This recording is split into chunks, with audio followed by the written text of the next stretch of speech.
Hi, Heartroom friends. It was pajama day in Heartroom this morning, and I'm wearing my pajamas. And I have my favorite stuffed animal from when I was probably 3 or 4 years old, Clifford the Big Red Dog. He never gets old. And today we are going to read the BFG by Roald Dahl. We're on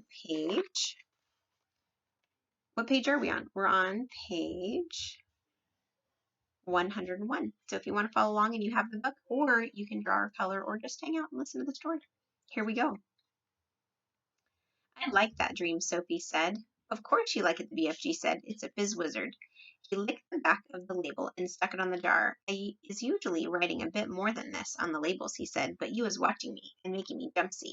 I'll go and sit somewhere else, Sophie said. Don't go, he said. Look in the jar carefully, and I think you will be seeing this dream. Sophie peered into the jar, and there, sure enough, she saw the faint, translucent outline of something about the size of a hen's egg. There was just a touch of color in it, a pale sea green, soft and shimmering and very beautiful. There it lay, the small, oblong, sea green jellyfish thing. The bottom of the jar quite peaceful, but pulsing gently. The whole of it moving in and out ever so slightly, as though it were breathing. It's moving, Sophie cried. It's alive. Of course it's alive. What will you feed it on? Sophie asked. It's not needing any food, the BFG told her. That's cruel, Sophie said. Everything alive needs some sort of food, even trees and plants. The north wind is alive, the BFG said. It is moving. It touches you on the cheek and on the hands, but nobody is feeding it. Sophie went silent. This extraordinary giant was disturbing her ideas. He seemed to be leading her towards mysteries that were beyond her understanding. A dream is not needing anything, the BFG went on. If it is a good one, it is waiting peaceably forever until it is released and allowed to do its job. If it is a bad one, it is always finding something to get out. It is always fighting to get out. The BFG stood up and walked over to one of the many shelves and placed the latest jar among the thousands of others. Please, can I see some of the other dreams? Sophie asked him. The BFG hesitated. Nobody has ever seen them before, he said, but perhaps after all, I is letting you have a little peep. He picked her up off the table and stood her on the palm of one of his huge hands. He carried her towards the shelves. Over here is some of the good dreams, he said, the fizz wizards. Would you hold me closer so I can read the labels? Sophie said. My labels is only telling bits of it, the BFG said. The dreams is usually much longer. The labels is just to remind me. Sophie started to read the labels. The first one seemed long enough to her. It went right around the jar, and as she read it, she kept having to turn the jar. This is what it said. Today I is sitting in class, and I discover that if I was staring very hard at my teacher in a special way, I is able to put her to sleep. So I keep staring at her, and in the end her head drops on her desk and she goes fast asleep and snorkles loudly.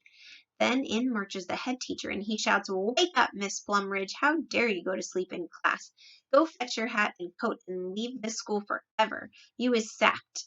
But in a jiffy I is putting the head teacher to sleep as well, and he just crumples slowly to the floor like a lump of jelly, and there he lies all in a heap and starts snorkeling even louder than Miss Plumridge.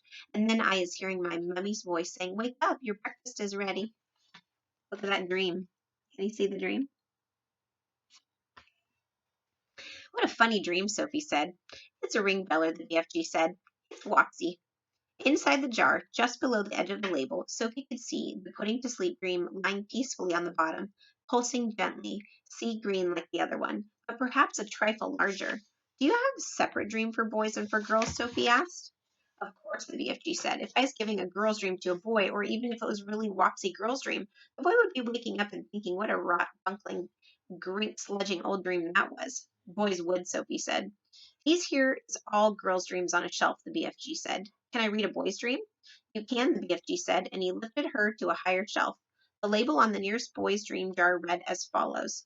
I is making myself a marvelous pair of suction boots, and when I is putting them on, I is able to walk straight up things, like the kitchen wall and across the ceiling. Well, I is walking upside down on the ceiling when my big sister comes in, and she's starting to yell at me, so as she always does. Yelling, what on earth is you doing up there walking on the ceiling? And I looks down at her and I smiles and I says, I told you you was driving me up the wall, and now you has done it. Look at that cute picture. He drove him up the wall. I find that one rather silly, Sophie said. Boys wouldn't, the BFG said, grinning. It's another ring beller. Perhaps you have seen enough now. Let me read another boy's one, Sophie said. The next label said, The telephone rings in our house, and my father picks it up and says in his very important telephony voice, Simpkins speaking. Then his face goes white and his voice goes all funny, and he says, What? Who? And then he says, Yes, sir, I understand, sir, but surely it is me he was wishing to speak to and not my little son. My father's face is going from white to dark purple, and he is gulping like he has a lobster stuck in his throat. And then at last he is saying, Yes, sir, very well, sir, well, I'll get him, sir. And then he turns to me and he says in a rather respectful voice, Is you knowing the President of the United States? And I says, No, but I expect he is hearing about me. Then I is having a long talk on the phone and saying things like, Let me take care of it, Mr. President.